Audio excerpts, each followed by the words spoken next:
On this episode, we travel to Charlotte, where we meet the director of the Department of Transportation. Then we talk with the Safe Routes to School state advocacy organizer. Finally, we talk with the bicycle program manager for Charlotte. Stay tuned. We're in Charlotte, North Carolina, talking with Danny Pleasant, who's director of the Charlotte Department of Transportation. What do you have going on this week in the way of meetings? Well, we're hosting the Southern District, the Institute of Transportation Engineers here in Charlotte. It's a little over 500 registrants from throughout the Southeast, from Louisiana up to Kentucky, over to Virginia, and down to Georgia, and all the 9 states in between. What's your theme this year? Our theme this year is Partnerships for Vibrant Communities. And what makes a vibrant community? Well, a vibrant community is made up of lots of activity. People, in particular, populating the area, great economic activity that comes out of those people doing business and exchanging ideas with each other. Just a general sense of activity and liveliness within the community creates vibrancy. What are you doing here in Charlotte to try to make Charlotte a vibrant community? Well, the thing that we do in Charlotte that I think we do better than most perhaps is that we create partnerships and we work in a multidisciplinary way across all kinds of disciplines, all kinds of perspectives, bring together all kinds of ideas to really help build our community and build a city that works with a very high quality of life, with a lot of economic energy in place. And we do that, we like to call, from a transportation perspective, we like to call transportation as a team sport. And that means that we have lots of people on the team, a lot of folks that help advance our community. And I think we recognize transportation as one of those treatments that we do in the public realm that either edifies our city and makes it look great from newcomers and visitors and the people that live here. And we take care of that public realm and we treasure it. Yes, it has a functional use of moving traffic, but it also has many other uses that sometimes transportation engineers don't quite acknowledge, or sometimes planners don't quite acknowledge, sort of the vibrancy of uses that happen within that public street space. So what are some of the sort of challenges when you come in and maybe you have some older streets that were built before people had this all in mind? How do you transform an auto-centered street to one that serves a multitude of functions? Well, certainly in our tradition, streets were actually built for people and for this various activities. And then in the last half of the 20th century, we came to this idea that streets are more single purpose, and that purpose is to move traffic as quickly as possible and to make those trips as quick as possible, even though they may be longer trips. Certainly, transportation systems were designed early on to shorten trips so that those economic and social exchanges could take place more rapidly. And as automobiles came into it, then those trips started to lengthen out. And that's when you got more into congestion and those sorts of activities.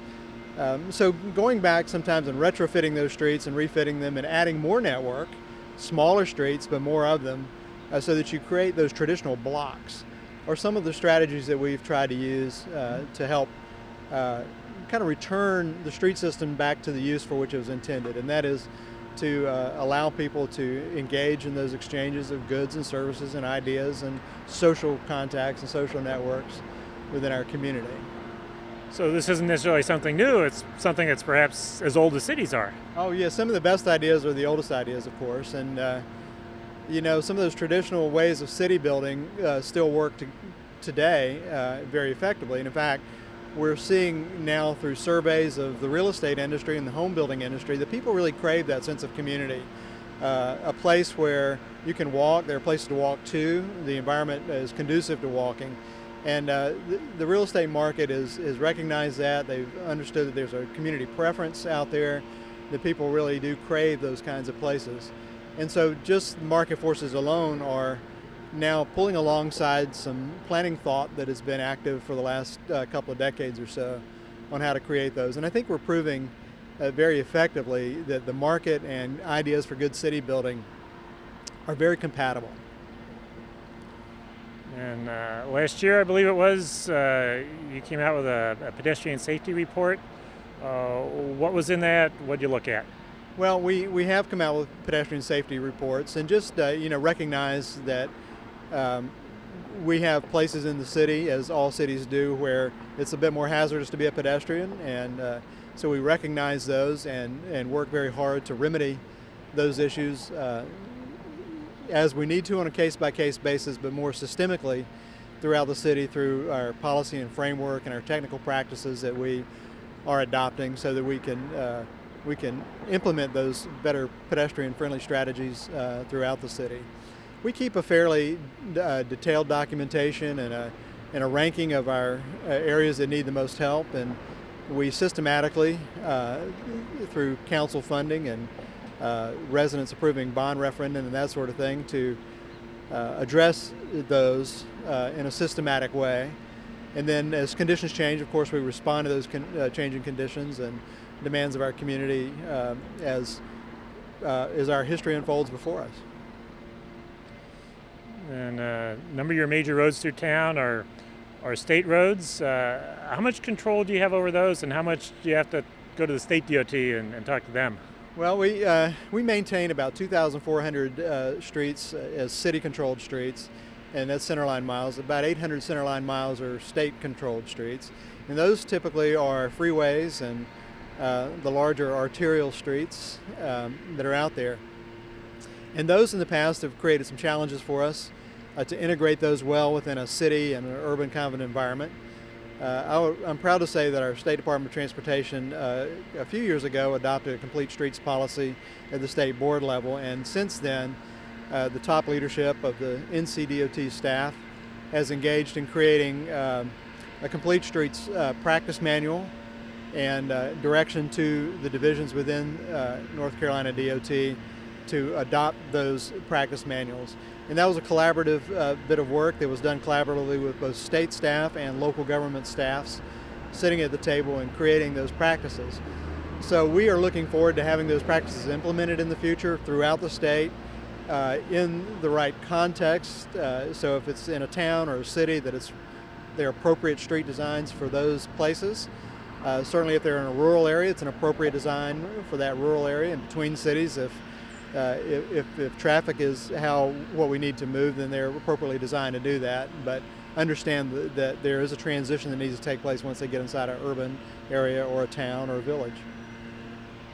And the new federal transportation bill talks more about performance measures, and I think you're seeing that on a lot of different levels. It used to be a performance measure was easy. You just counted cars going through the signal. How tough is it to measure performance when you're creating a street to serve so many different uses? Well, I think it's a different value set that you use. Conventionally the value set was level of service, what's the capacity of the street, how fast can cars progress through that, what's the travel time delay or not delay, and those sorts of areas. But I think you start bringing in more traditional values about, what a connected street network does for you as a community.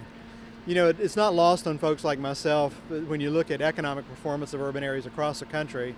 The highest performing urban areas from an economic perspective are the areas that are also most congested. You think of the Northeast Corridor and the New York and Boston and Philadelphia, fairly congested cities, but congestion is another way of just saying lively and high demand places. The West Coast, Los Angeles, those are congested cities, but the economic output of those communities is just tremendous within our community. So I think we have to separate ourselves from this idea somehow that congestion is a sign of poor performance of an urban area, because in fact from an economics perspective congestion is sort of an indicator species, I guess, of liveliness and economic activity going on in an area.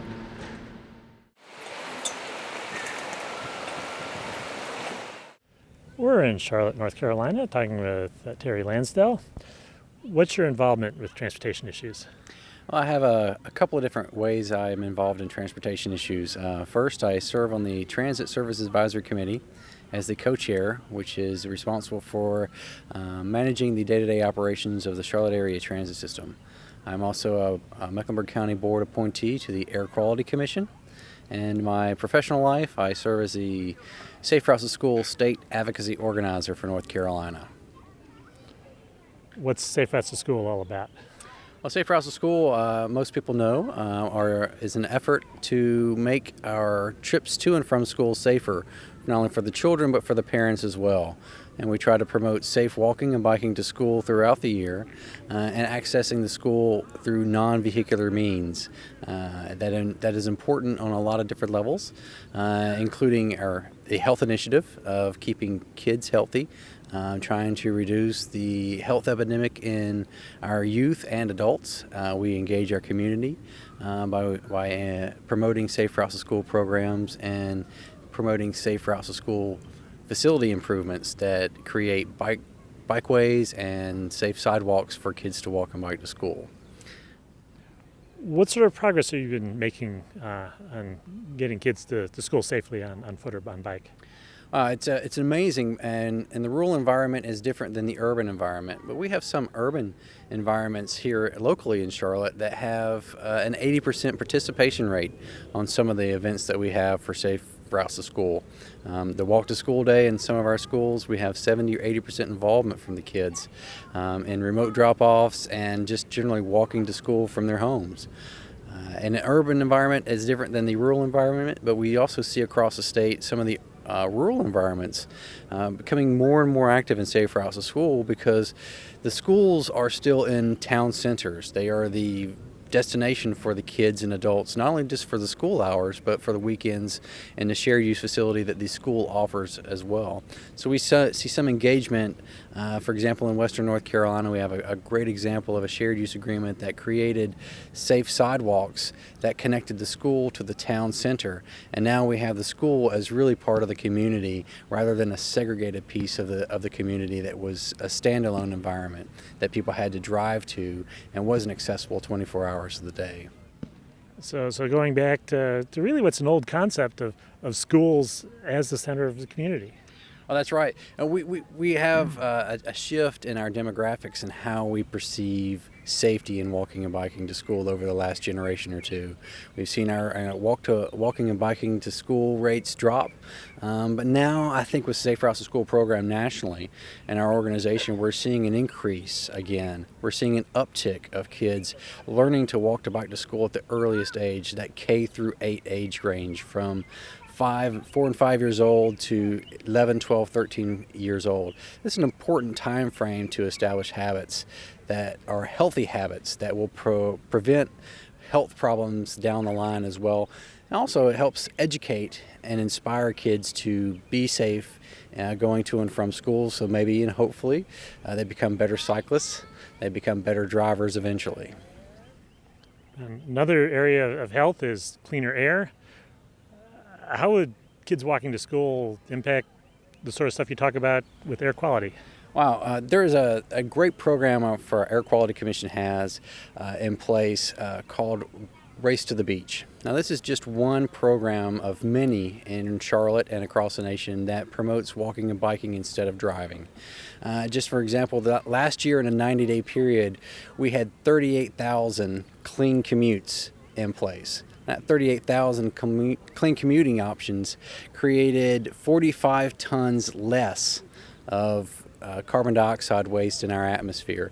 So every time we do not have to drive a car or start a vehicle to walk, bike to school, or walk or bike to local destinations, that is real change in our atmosphere by not polluting and not contributing to our overall air quality, the detriments to our overall air quality. And transit system, transit and pedestrians, it's like bread and butter. What's happening with the transit system here in the Charlotte area? Well, there's a lot of incredible things happening. We had a half-cent sales tax that was imposed on our community through a vote. We supported that because we've believed as a community that we need to have more public transportation options. For many years, we only had a bus option.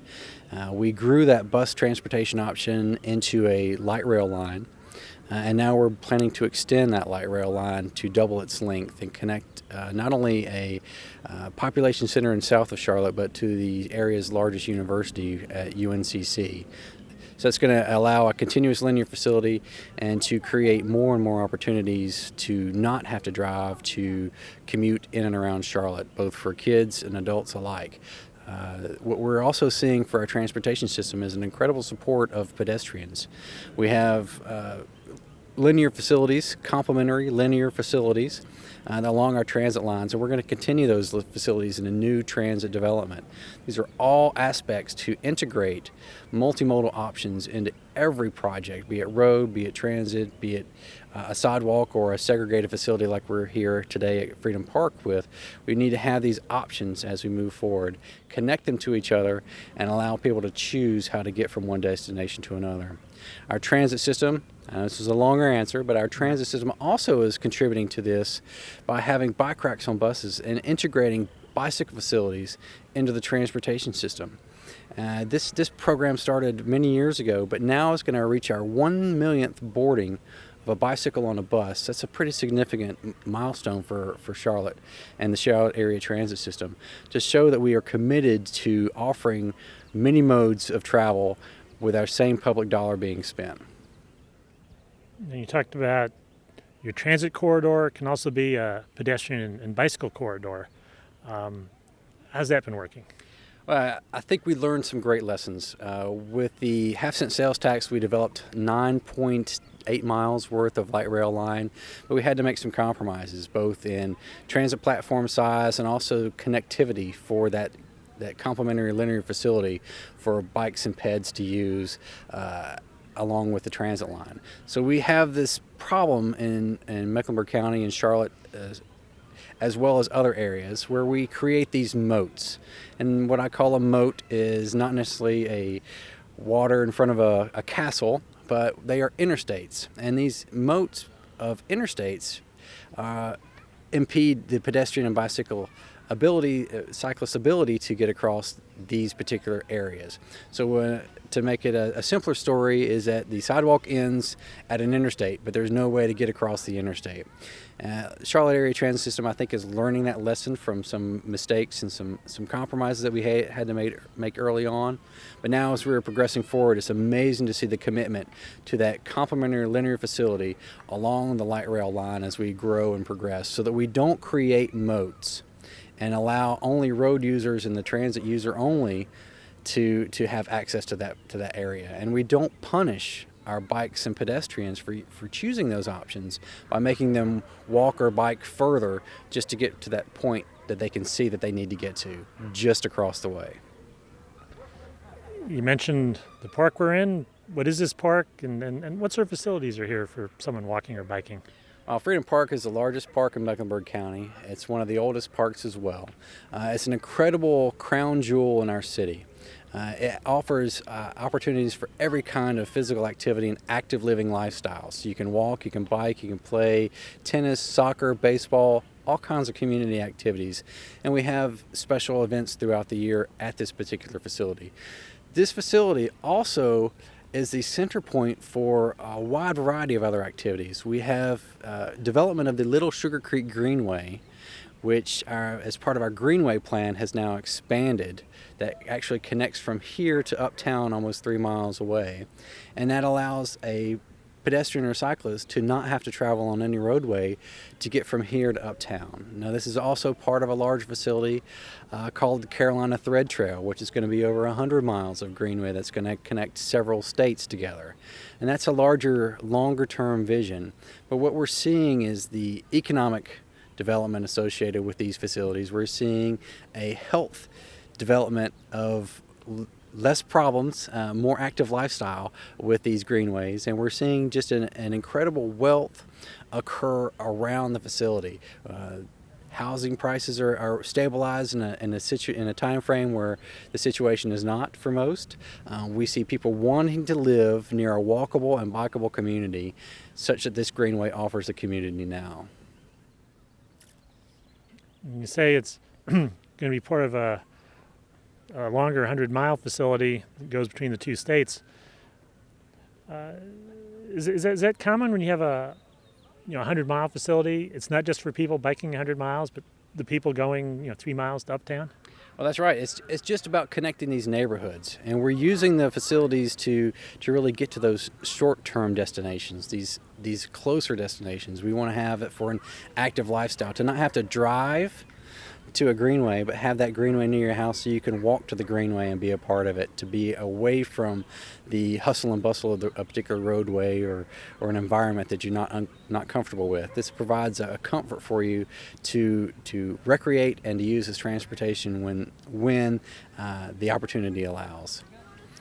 But this is part of our, more important, it's part of our regional growth partnership that is connecting counties, cities with counties, counties with regions, regions with states, and it's an amazing dialogue that's occurring on many different levels that is a commitment to health and development and health and growth. So how would greenways like the ones in this park fit in with what we were first talking about, safe routes to school? Well, this greenway in particular is part of a natural safe routes to school community. We don't have any dollars spent for a program at a local Montessori school, but parents are naturally using this greenway to travel with their kids to and from school. We had an incredible bike to school day last year that allowed over 200 kids to walk and bike to school at a local school. We had an incredible walk to school day at the same school, and we all met on the greenway, walked on the greenway to the school and back again. It was just really fantastic to see that community involvement off the roadways and walking and biking to school in a safe environment. We're in Charlotte, North Carolina, talking with Ken Tippett, who's the bicycle program manager for the city of Charlotte.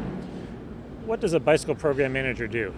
Well, John, in Charlotte, the bicycle program manager pretty much handles everything with bicycling for the city, whether it's infrastructure improvements or education and awareness, working with bicycle-related activities, education with the general public, investigating new techniques for bicycle infrastructure, pretty much do it all. What are some of the things you're doing with bicycle infrastructure in the city? Well, we're doing a variety of approaches. Charlotte's approach is somewhat of a layered approach. We like to have bicycle lanes on our busier streets, coupled with bicycle routes helping cyclists find their way through low volume, low speed streets, along with some off-road paths and greenways. So the three layers together help create a better network to all parts of the city. We're also looking at how we can expand these approaches. For instance, we recently started installing green bicycle lanes that recently approved by the Federal Highway Administration in certain situations. We want to install green bike lanes where we have high potential conflicts between motor vehicles, such as high turning movements, where cyclists might want to keep straight. Once bicyclists get where they're going, what are you doing about bicycle parking? Well, Charlotte has a very good bicycle parking ordinance. So currently, any new developments are required to put in bicycle parking, both short-term parking for the visitor as well as long-term parking for employees or tenants. We also have a program where we have provided bicycle parking to pre-existing businesses as a sort of partnership where they can get a city's bicycle rack of their own. What's this behind us here, this bike station? John, behind us is a docking station for Charlotte's B-Cycle. B-Cycle is a bike share system where visitors to the city or others can get memberships to use these bikes on a temporary basis. Much as people may hail a cab for transportation purposes, they can get a bicycle to do the same thing. So there's sort of a spectrum of bicycle use that this would fill in one of the notches in it? Oh, absolutely. There are many people who work in the downtown area of Charlotte and they do not have their bicycles with them. We want to encourage people to use their car less frequently, have bicycle stations scattered around the center city area so that you can leave your office building, take a bike, go to a destination, leave the bike there, and then take another bike to return back to your point of origin. You've been talking about physical things, infrastructure, but you do a lot that's not infrastructure. Yes, we do. We try to encourage people to ride bicycles responsibly, legally. We believe that people who operate a bicycle in a responsible and legal manner also reduce risk for conflicts of their own. So we have our website and we have somewhat of an outreach to get bicycle safety information to the hands of the citizens. We also have a 2-week period every year in which we have a concentration of bicycle activities which are intended to get people to participate in some bicycle activities who may not otherwise try bicycling. And part of that is to help them to learn how to use a bicycle correctly. So when's that 2-week period coming up? This year, we call this Bike Charlotte, and this year it will begin April 26th, and the official end is May 12th.